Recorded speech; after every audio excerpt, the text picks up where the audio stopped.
दोस्तों तो मूवी की स्टार्टिंग एक लड़की से होती है जो कि एक आइलैंड पे बिल्कुल ही अकेली होती है। इसका नाम जैन होता है और वो पानी के सहारे इस आइलैंड पर आ चुकी होती है। दूर दूर तक उसे कोई नहीं दिखाई देता, तभी उसे अपने दोस्त की बॉडी दिखाई देती है। उसे पानी से बाहर निकालती है जिसको एक सेल से चोट लगी होती है।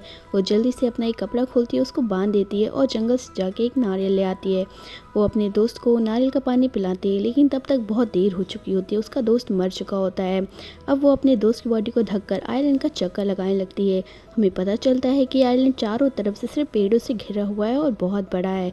ये पूरा घना जंगल होता है। तभी उसको जंगल में एक बैग और एक थर्मस दिखाई देता है।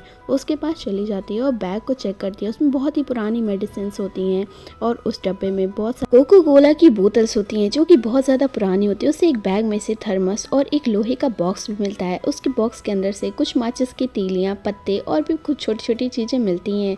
वो उन सब चीज़ों को लेकर के आइलैंड पे वापस आ जाती है और वहाँ पे छानबीन करने लगती है। तो उसको एक और बैग मिलता है जिसमें कुछ मेडिसिन्स और कुछ किताबें होती हैं। तो उसको एक दराज में से बहुत तेज़ से आवाज़ आ रही होती है। तो उसमें जाके देखती है तो उसमें कुछ नहीं, सिर्फ पक्षी होते हैं। वो पत्तों से अपने दोस्त की बॉडी को ढक देती है ताकि उसको कोई भी पंछी ना खा पाए। अब देखते ही देखते सूरज ढल जाता है और रात हो जाती है।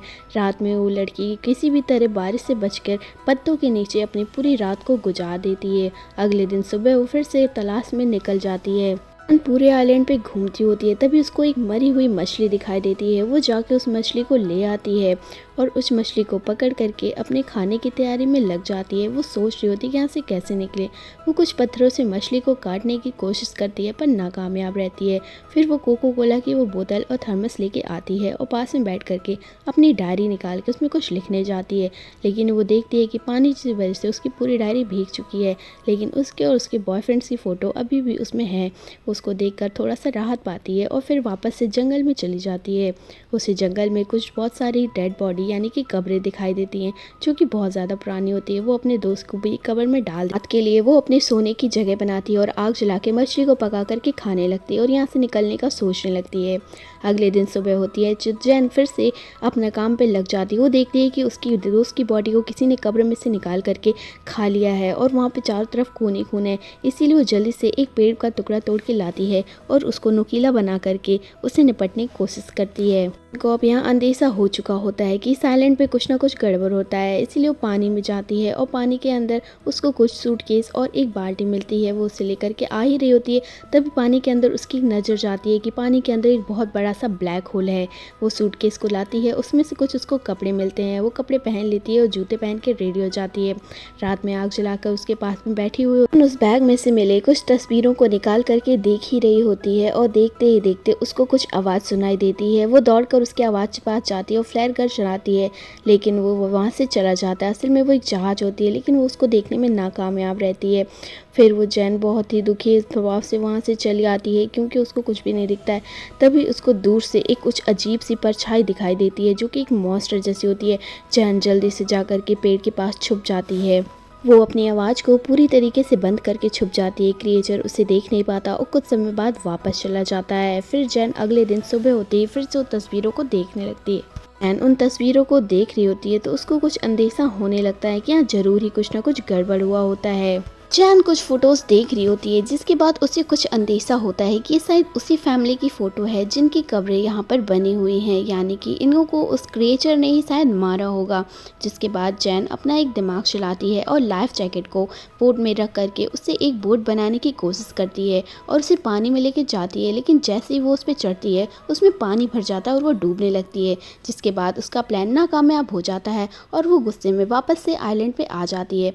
रात में वो एक पेड़ को खाली देखती है और उसी में रात गुजारने की सोचती है। वो उसके अंदर चली जाती है। रात होती है वो क्रिएचर फिर से आता है और पेड़ को जोर जोर से हिलाने लगता है, लेकिन जैन बिल्कुल भी आवाज़ नहीं करती है, जिसकी बात से इस बार वो फिर से उस क्रिएचर से बच जाती है। अगले दिन वो अपने उसी वेपन से एक बड़ी सी शार्क को मारती है और रात में उसको ट्रैप के सहारे उसको बांध देती है।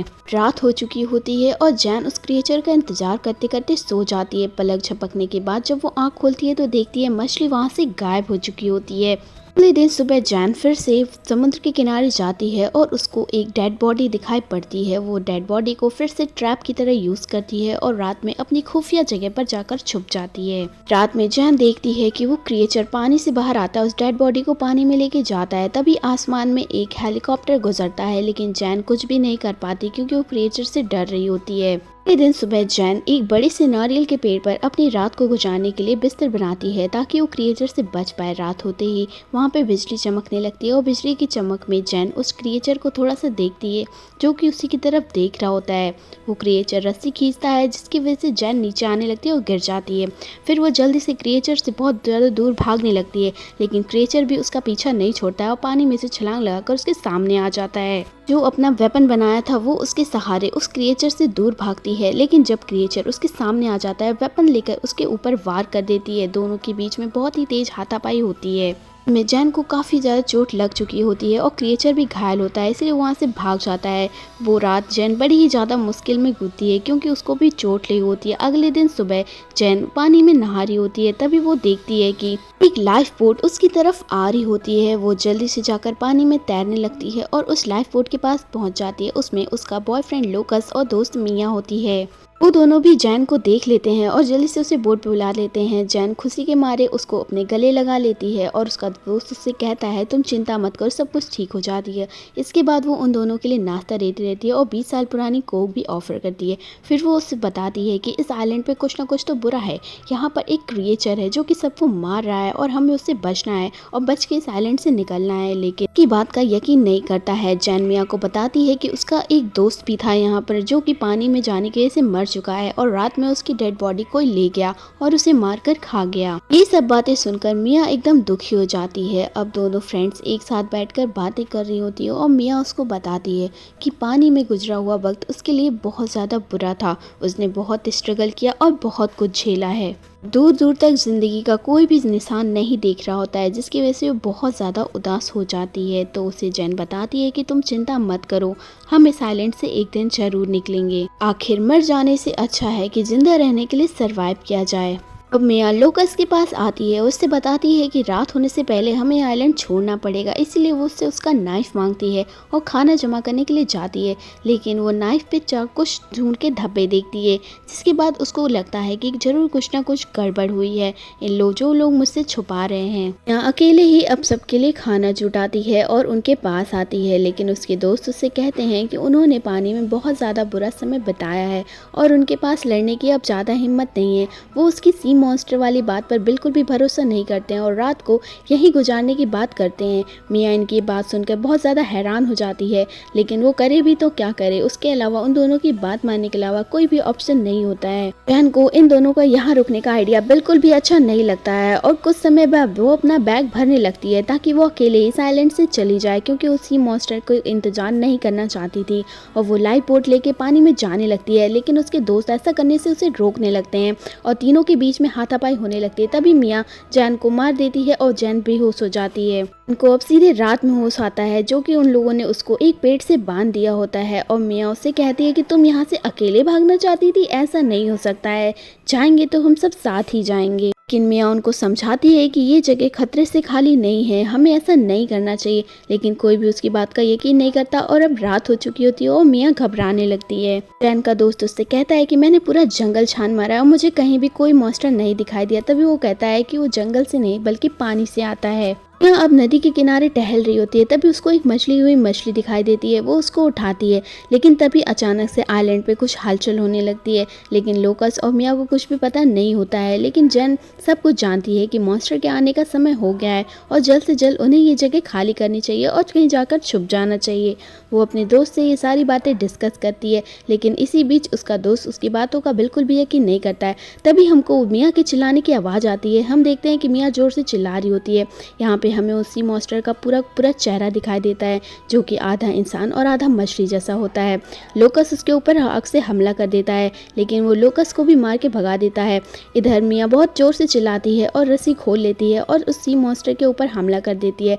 लेकिन थोड़ी देर बाद वो मॉन्स्टर मिया को लेकर वहाँ से चला जाता है। ये दोनों वहाँ पे देखते ही रहते हैं। अब लोकस को मिया की बात का यकीन होता है और वो मिया के साथ भाग जाता है। अगले दिन जब सुबह होती है तो मिया जंगल में जाती है और कुछ सामान ढूंढती होती है, लेकिन वो देखती है कि लोकस एक पेड़ पे चढ़ा हुआ है। उसे बहुत ज़्यादा डर लगता है। अब वो दोनों इस आइलैंड से निकलने की पूरी की पूरी तैयारी करने लगते हैं। उनके फ्लेयर गन में सिर्फ एक ही बंदूक की गोली बची होती है। अब अपने लोकस से कहती है कि हमें जल्द से जल्द ये आइलैंड खाली करना चाहिए, जिसके लिए वो लोग कुछ खाना जमा करने लगते हैं। मिया मछली पकड़ती है, उसका दोस्त खाना जमा करता है।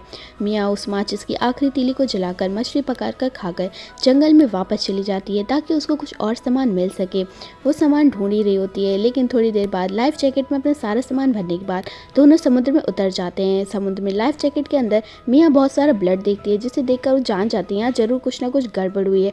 तभी बोट में कुछ हलचल होने लगती है। तभी हम देखते हैं कि सी मॉन्स्टर उनके ऊपर हमला कर देता है। मिया और उसका दोस्त लूकस दोनों बहुत ज़्यादा घबरा जाते हैं और वो जो मॉन्स्टर होता है वो लाइफ जैकेट को फाड़ करके उसके अंदर घुस जाता है और उनके ऊपर बहुत ही तेज़ी से हमला कर देता है। तभी वो फ्लेयर गन उसके मुंह में चला देता है, जिसकी वजह से वो अंदर चला जाता है। लेकिन वो मॉन्स्टर मिया को पकड़ करके अपने साथ ब्लैक होल में ले जाने लगता है। लेकिन मिया बहुत ही ज़्यादा बहादुर होती है। वो छटपटा करके उस मॉन्स्टर के हाथ से बच निकलती है, लेकिन जाते ही जाते उसको उस नाइफ की याद आ जाती है। वो जल्दी से वो नाइफ खोल के मॉन्स्टर के ऊपर दर बदर हमला करने लगती है। बार बार हमला करने की वजह से मॉन्स्टर घायल हो जाता है और मिया नीचे गिर जाती है, जिसके बाद मिया जल्दी से तैरकर ऊपर आ जाती है। लेकिन तभी लोकस भी उसको बचाने के लिए पानी में आ जाता है और वो मॉन्स्टर लोकस को पकड़ के ले जाने लगता है। लेकिन लोकस उस हथियार से मॉन्स्टर के ऊपर बार बार हमला कर देता है, लेकिन वो उसे ब्लैक होल के अंदर लेके चला जाता है। इधर मिया पानी के ऊपर आ जाती है और दोबारा से आइलैंड पर आ जाती है। जैन बहुत ही ज़्यादा थक चुकी होती है और लाइफ जैकेट भी किनारे पर आ जाता है और जल्दी से आकर के जली हुई आग को फिर से थोड़ा सा जलाती है और अपने आप को गर्म करती है और अपनी डायरी निकाल कर लोगों के लिए एक मैसेज लिखती है कि अगर वो ना बच पाई, जो भी इस आइलैंड पर आए, उसे उस सी मॉन्स्टर के बारे में पता चले और वो उससे अपनी जान बचाने की कोशिश करे। मिया अब फाइनल बैटल की तैयारी करने लगती है, इसीलिए वो ढेर सारा सामान जुटाती है और बहुत सारी नुकीली चीज़ें बनाती है जिससे वो खुद को मॉन्स्टर से बचा पाए। वो बहुत सारे हथियार बनाकर अपने लिए रेडी रख लेती है। उसको कुछ खोपड़ी मिलती है और अलग अलग चीज़ों से बहुत ही नुकीला और धारदार सामान बना लेती है। वो चारों तरफ से पत्तों से कवर कर देती है ताकि जब रात हो तो सी मॉन्स्टर उसको खाने के लिए आए और वो चारों तरफ आग लगा दे। चारों तरफ आग लगाने के बीच में मॉन्स्टर उसके जाल में फंस जाता है और मिया वहाँ छुपी रहती है और सही समय का इंतजार करती है। जैसे ही समय मिलता है वो मॉन्स्टर के ऊपर अपने हथियार से हमला कर देती है। दोनों के बीच में फिर से एक कड़ी हाथापाई देखने को मिलती है। मॉन्स्टर मिया को उठा करके बाहर फेंक देता है, लेकिन मिया उसके ऊपर हमला करना बिल्कुल भी बंद नहीं करती है। बार बार उसके ऊपर हमला करती है, जिसकी वजह से मॉन्स्टर कमज़ोर पड़ने लगता है। धीरे धीरे उस मॉन्स्टर को भी बहुत ज़्यादा चोट लग चुकी होती है। मिया उसकी छाती में बार बार एक ही जगह पर वार करती है, जिसकी वजह से मॉन्स्टर बहुत ही ज़्यादा घायल हो जाता है। अब वो मिया के पीछे नहीं आ पाता, लेकिन फिर भी वो मॉन्स्टर ज़िद्दी होता है और धीरे धीरे करके मिया के पास आने की कोशिश करता है, उसको मारने की सोचता है। लेकिन मिया जैसी बहादुर लड़की बहुत ही कम देखने को मिलती है। वो जल्दी से जा करके उस मॉन्स्टर से भिड़ने का फिर से फैसला करती है और अपना हथियार लेके उसके आमने डट कर खड़ी हो जाती है। जैसे ही मॉन्स्टर उसके पास आता है वो अपना धारदार तलवार उसके सीने में घुसा देती है और यहाँ पर हम मिया को उस मॉन्स्टर से दूर जाते हुए देखते हैं और मॉन्स्टर की डेड बॉडी वहीं पड़ी होती है। उसके हाथ में मॉन्स्टर का वो कटा हुआ सर भी होता है, जिसको वो लेकर जा रही होती है और दुनिया को दिखाती है। इस आइलैंड पे एक मॉन्स्टर भी हुआ करता था। जंगल में लगी आग से बहुत सारे लोगों को सिग्नल पहुंचता है, जिसकी वजह से मिया को बचाने के लिए वहाँ पे लोग आ जाते हैं। तो हम कहीं भी किसी भी सिचुएशन में फंसे हो, लेकिन अपनी बहादुरी को कभी ख़त्म नहीं करना चाहिए। वीडियो